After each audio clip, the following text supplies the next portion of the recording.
ये पॉलिटिकल आरोप प्रत्यारोप तो चलते रहेंगे जी, लेकिन ये जो बयान है वाकई में जिसने भी सुना है वो दंग है कि इतने सीनियर लीडर जम्मू कश्मीर के पूर्व मुख्यमंत्री के मुंह से ये बात कैसे निकल सकती है कि सब मिले हुए हैं।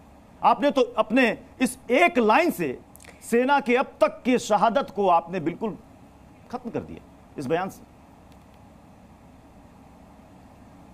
देखिए, ये तो बहुत साफ सी बात है कि फारूक अब्दुल्ला को भारतीय सेना से कोई हमदर्दी नहीं है, इनको कोई मुसीबत नहीं है, कोई प्रॉब्लम नहीं है अगर भारतीय सेना के जवान शहीद होते हैं।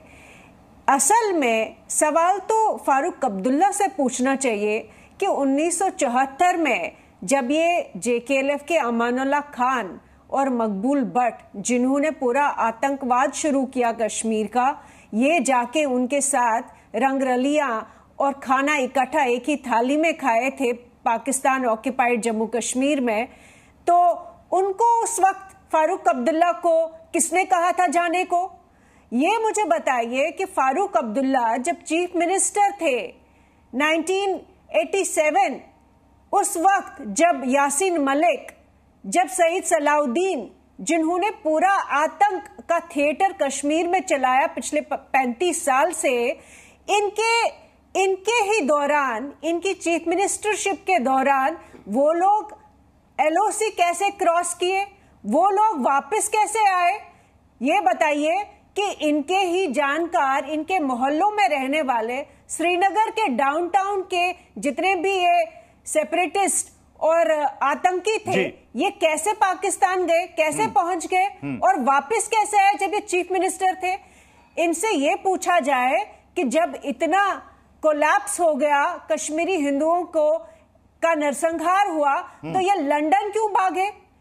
इनसे भारत की लॉयल्टी जो है, जो होनी चाहिए किसी भी चीफ मिनिस्टर को, एक मैं रविंद्र शर्मा जी को शामिल कर रहा हूं, राज्यसभा के मेंबर बने हुए, कभी लोकसभा के रविंद्र मेंबर शर्मा बने जी, हुए। कांग्रेस अपने आप को इस बयान से अलग कर रही है, साथ है? बिल्कुल, मैं असहमत हूँ फारूक अब्दुल्ला साहब के बयान पे। सेना पे कोई भी सवाल खड़ा किया नहीं जा सकता और इस बात से अब सहमत नहीं है, खंडन करना चाहिए। तो क्या कांग्रेस अपील करेगी फारूक अब्दुल्ला से कि आप माफी मांगे इस बयान पर? मेरी बात को प्रतिशत सुनिए। लेकिन एक शख्स इस देश में और भी बैठा है जिसने ऐसा ही सवाल किया था, कोई बवाल नहीं हुआ। प्राइम मिनिस्टर मनमोहन सिंह के खिलाफ मोदी जी ने कहा कि मनमोहन सिंह के पास फौज है, BSF है, ये आतंकवादी कहां से आते हैं? वो देश के प्रधानमंत्री हैं। इसी तरह की भाषा विपक्ष में उन्होंने भी बोली थी और जो सारा जग जानता है। और इस तरह की बात करना, मैं फारूक अब्दुल्ला से सहमत नहीं हूं, लेकिन उस बयान पे भी जो है वो अचंबा आता है कि आज वो प्रधानमंत्री है 10 साल से, तो आज ये सवाल उन पे भी आता है कि कैसे आते हैं आतंकवादी, 600 आतंकवादी। हम बिल्कुल फारूक अब्दुल्ला साहब गुस्से में बोले, जवान हमारे शहीद हो रहे हैं, जो भी बात उन्होंने कही है, हम पाकिस्तान के विरुद्ध एक हैं, आतंकवाद के विरुद्ध हैं।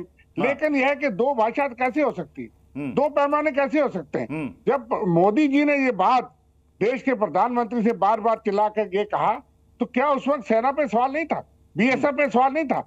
आज जो लोग चिल्ला रहे हैं उस वक्त कहां थे? उनको बिल्कुल याद नहीं है। उनको याद है, उनकी पार्टी से ही बैठे हैं। उन्होंने कहा मनमोहन सिंह के पास फौज है, BSF है, ये आतंकवादी कहां से आते हैं? आज देश को ये भी उनसे पूछने का हक है। ठीक है, अमित राणा जी मैं आपके पास आऊंगा, उससे पहले आरपी सिंह जी, इन्होंने एक पुराना बयान कोट किया। बिल्कुल सेना, मनमोहन सरकार के समय उस वक्त बीजेपी के नेता क्या कहते थे? कोई भी करे उसके खिलाफ एक ही भाषा हमारी है। हम सेना पे, उनकी बहादुरी पे, उनकी शहादतों पे कोई शहादत नहीं। ठीक है, आरपी सिंह जी। रविंद्र शर्मा जी, एक बताइए, फारूक अब्दुल्ला के खिलाफ क्या एक्शन होना चाहिए? उसके बारे में एक अक्षर नहीं बोला।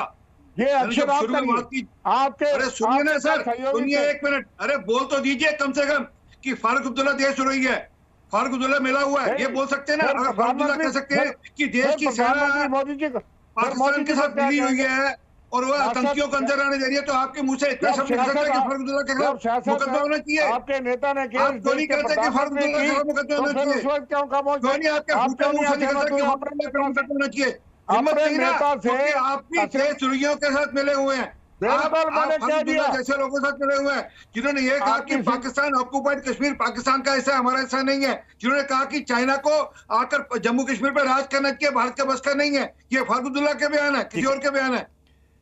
आपने तब भी कुछ नहीं बोला, आपने सबसे नहीं बोला जब फारूक अब्दुल्ला आग लगाकर कश्मीर छोड़कर लेकिन इस चीज का जवाब दे दीजिए कि मोदी जी ने जब ये बात कही थी तब भी आपके मुंह से शब्द निकला। वो सारी चीजें आपका अधिकार है कहने का, लेकिन इस बात का जवाब दे दीजिए कि प्रधानमंत्री मोदी जी ने ये बात कही थी।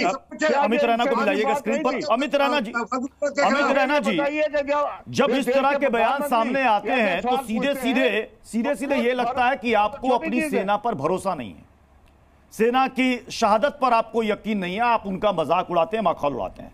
नेशनल कॉन्फ्रेंस के एक नेता हैं मुस्तफा कमाल, फारूक अब्दुल्ला जी के भाई हैं, कश्मीरी पंडित मर्जी से पलायन किए थे, उनको किसी ने जाने के लिए नहीं कहा था, सीमा पार से आतंकी साजिश का आज तक कोई सबूत नहीं मिला, पाकिस्तानी झंडा लहराने में कोई बुराई नहीं है। यह नेशनल कॉन्फ्रेंस के नेता का बयान है।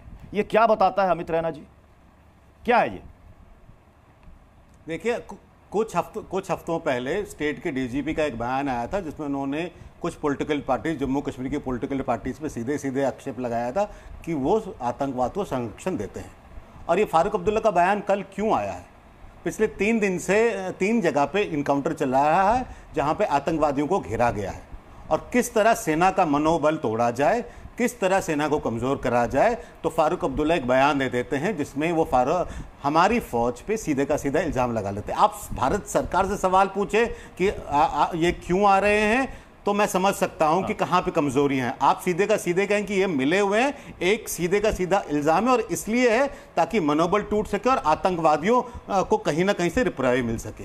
ये देखिए, ये निरंतर पिछले कुछ हफ्तों से जो ये इस पूरे देश में, एंटायर इंडिया में एक पूरी साजिश चल रही है। आप दिल्ली में बैठ के पार्लियामेंट पे, राज्यसभा पे क्रेडिबिलिटी पे सवाल उठा रहे हैं, फिर एक रिपोर्ट लीक करवाते हैं जिसमें आप एक देश के बड़े इंस्टीट्यूशन पे सवाल उठा रहे हैं, और फिर फारूक अब्दुल्ला एक बयान देते हैं जिसमें वो देश की सेना पे ही सवाल उठा रहे हैं। तो कहीं ना कहीं एक ऐसी अलायंस चल रही है जिसे एंटी इंडिया अलायंस कहा जा सकता है, जो प्रयास कर रही है कि इस देश की हर इंस्टीट्यूशन पे सवाल चिन्ह उठाया जाए।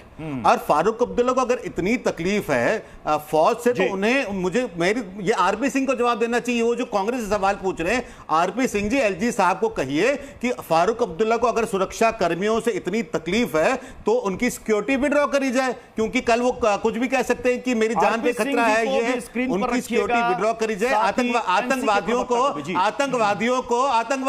आतंकवादी उनके दोस्त है, संभाल लेंगे उनके साथ।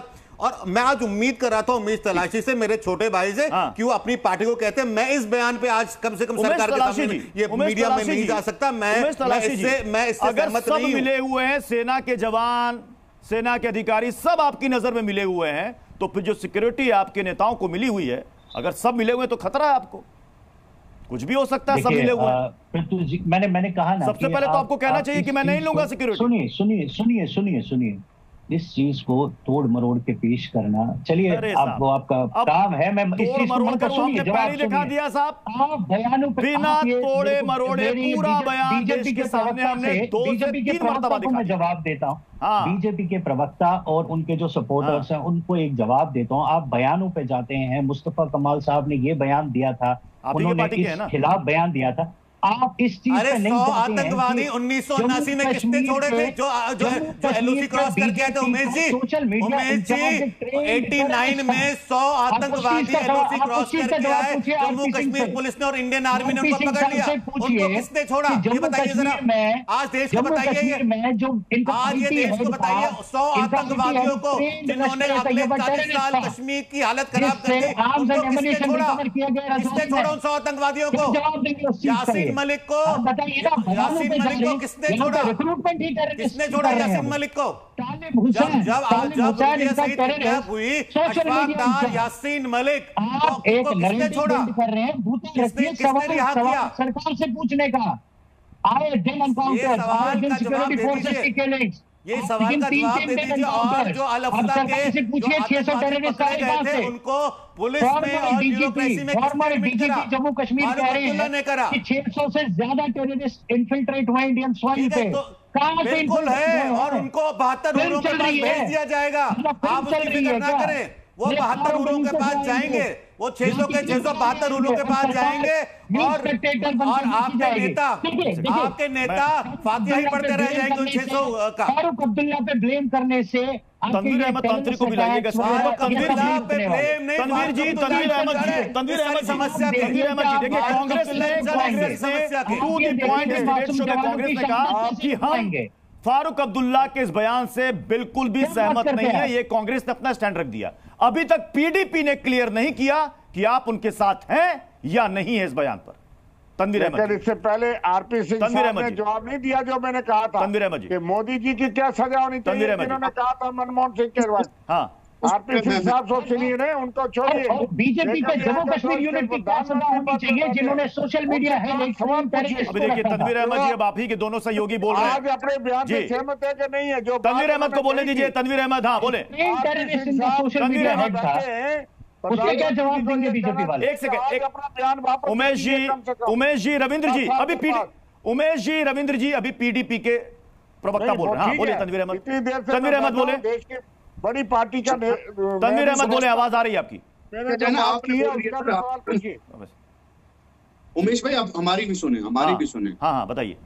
देखिए, जहां तक अभी हमारे कांग्रेस के एक भाई बैठे हुए हैं, इन्होंने कहा कि फारूक अब्दुल्ला साहब के भाई, ये खाली यही नहीं बल्कि देश का हर एक, चाहे वो कोई भी हो, फारूक अब्दुल्ला साहब हो, चाहे वो नरेंद्र मोदी साहब हो, लेकिन जब फारूक अब्दुल्ला साहब की बात आई तो आपने तो बड़ा किया, टीवी चैनल की स्क्रीन आप तोड़ने लगे थे। लेकिन जब हमारे कांग्रेस के भाई ने मोदी जी का नाम लिया कि मोदी जी ने ये पहले बयान दे चुके हैं, उसके बाद आपका ये व्यवहार जो है बिल्कुल शांत क्यों हो गया? सबसे पहले मेरा ये है, हम इसकी कड़े अल्फाजों में मुजम्मत करते हैं। कहा था फौज आतंकवादियों से मिली हुई है, कुछ भी बोलेंगे आप और सुनेंगे हम। मोदी जी ने कहा था फौज आतंकवादियों से मिली हुई है। उन्होंने प्रधानमंत्री की इनएफिशिएंसी पर सवाल उठाए थे। आपके इंडिया गैंग के नेता ने कहा फौज आतंकवादियों से मिली हुई और हमें मार रही है। आप कह रहे हैं कि भारत की फौज जम्मू कश्मीर के नागरिकों को मार रही है। फिर हम बोलते हैं शर्मी की हद होती है। आप कितना झुकेंगे आप पाकिस्तान के लिए? हम पाकिस्तान के साथ झुकने वाले नहीं हैं, ना पाकिस्तान की तरफ झुकने वाले हैं। पाकिस्तान के सामने झुकने वाले, साथ नहीं, आप उनके सामने झुकते हैं। आप जो जम्मू कश्मीर की आप उनके सामने झुकते हैं। देश को पता है। आप हमें नेशनल चैनल पर बैठ के हमें कहते हैं यहां पर आप उग्रवादी हैं, आप मिलिटेंट हैं, आप देशद्रोही हैं। उग्रवादी बिल्कुल है, उग्रवादी समर्थक है आप। नहीं बिल्कुल नहीं। पीडीपी मैं फिर कह रहा हूं सभी मेहमानों से कह रहा हूं कि प्लीज इस तरह के शब्दों का इस्तेमाल ना करें। मैं बार बार सबसे अनुरोध कर रहा हूं, इस तरह की बात ना करें। मैं आरपी सिंह जी आपके पास आ रहा हूं। फारूक अब्दुल्ला ने जो बयान दिया है, किसी की जिम्मेदारी तय की जानी चाहिए। सीमा यानी बॉर्डर केंद्र सरकार का विषय है और हमारे गृह मंत्री और रक्षा मंत्री को इस पर बोलना चाहिए। यह सवाल वो सरकार से पूछ रहे हैं, तो सरकार की तरफ से जवाब भी आना चाहिए। आरपी सिंह जी, इसमें क्या गलती है? प्रत्युष जी, फारूक अब्दुल्ला साहब ने तो ये भी कहा था कि जो पाकिस्तान में जितना कुछ गड़बड़ हो रही है और सबका सब भारत की जिम्मेवारी है। ये उनके बयान है। फारूक अब्दुल्ला साहब ने ये भी कहा था कि चाइना को जम्मू कश्मीर के ऊपर रूल करना चाहिए। फारूक अब्दुल्ला साहब ने यह भी कहा था कि चाइना जो अग्रेशन कर रहा है वो इसलिए कर रहा है कि धारा 370 हटा दी गई, इसलिए चाइना अग्रेसिव हो गया है। तो फारूक अब्दुल्ला साहब लगातार इसी प्रकार के बयान देते हैं। और फारूक अब्दुल्ला साहब वो समय भूल गए जब एक रुकिए साहब, रोका नहीं मैंने किसी को, अरे रुको एक मिनट, मैंने फारूक अब्दुल्ला साहब वो टाइम भूल गए। वहां पर लगातार हर जुम्मे के दिन वहां पर पत्थरबाजी होती थी, वहां पर निजाम मुस्तफा के नारे लगते थे, वहां पर भारत को जम्मू कश्मीर को भारत से अलग करने की बात की जाती थी। वहां पर एक हफ्ते कैलेंडर इशू होता था कि किस दिन कहाँ पर वहां पर पत्थरबाजी होगी और कौन कौन सा बाजार बंद होगा, हड़ताल होगी। वहां पर स्कूल बंद हो गए थे, वहां कॉलेजेस बंद हो गए थे, वहां टूरिस्ट जाना बंद हो गया था। तो वह समय भी आपको याद रखना चाहिए। और ये सब फारूक अब्दुल्ला के समय रहते हुआ, और वह समय भी याद रखना चाहिए कि फारूक अब्दुल्ला जी के रहते हुए वहां से कश्मीरी पंडितों को पलायन करना पड़ा। इसलिए मैंने कहा शुरू में कि उमर अब्दुल्ला को अपने पिता का इलाज कराना चाहिए। अगर डॉक्टर उनको क्लीन चिट देते कि उनका इलाज, उनका दिमागी हालत ठीक है, आरती टिक्कू जी, मुकदमा चलना चाहिए। कांग्रेस ने अपने आप को उस बयान से अलग कर लिया, लेकिन एक सवाल है कि एक वक्त पर बीजेपी ने भी यही सवाल खड़े किए थे मनमोहन सिंह सरकार पर कि आपकी सरकार रहते हुए आखिर घुसपैठ की घटनाएं क्यों हो रही है। हाँ, इस बार फारूक अब्दुल्ला ने सीधे सीधे सेना को शामिल कर दिया। यही है विवाद का विषय। सुनिए आरती टिक्कू जी, देखिए सबसे इंपॉर्टेंट बात है कि ये घुसपैठ जो है अभी का नहीं है। हाँ। इनफैक्ट अगर आप देखें पिछले 5 सालों का डेटा देखें, जितनी भी सेंट्रल गवर्नमेंट ने इनिशिएटिव्स लिए, क्रैकडाउन किया आतंक पे कश्मीर वैली में, ये सबसे बड़ी बात उभर के आई कि जो आतंकियों का नेटवर्क है वो शिफ्ट हो गया। उन्होंने अपनी बेस जो है जम्मू शिफ्ट की। लेकिन ये भी दिखाता है कि जो जम्मू रीजन के बड़े सारे इलाके, कश्मीर के भी कुछ इलाके जहां पे फेंसिंग नहीं है, जहां पे टेरेन ऐसा है कि आतंकी घुसेंगे ही घुसेंगे। लेकिन ये सारी बातें जो है मैं कहूंगी एक तरफा छोड़िए, सबसे बड़ी बात जो ये है कि फारूक अब्दुल्ला सबसे बड़े अलगाववादी है जम्मू कश्मीर के। उनके दिल में भारत के लिए कोई प्रेम नहीं है, भारतीय सेना के लिए कोई प्रेम नहीं है, सबसे बड़े मुजाहिदीन वही है। ठीक है, अब बहस का समय समाप्त हो रहा है। बहुत बहुत शुक्रिया आप सभी का हमारे साथ टू दी पॉइंट पे जुड़ने के लिए। जी न्यूज़।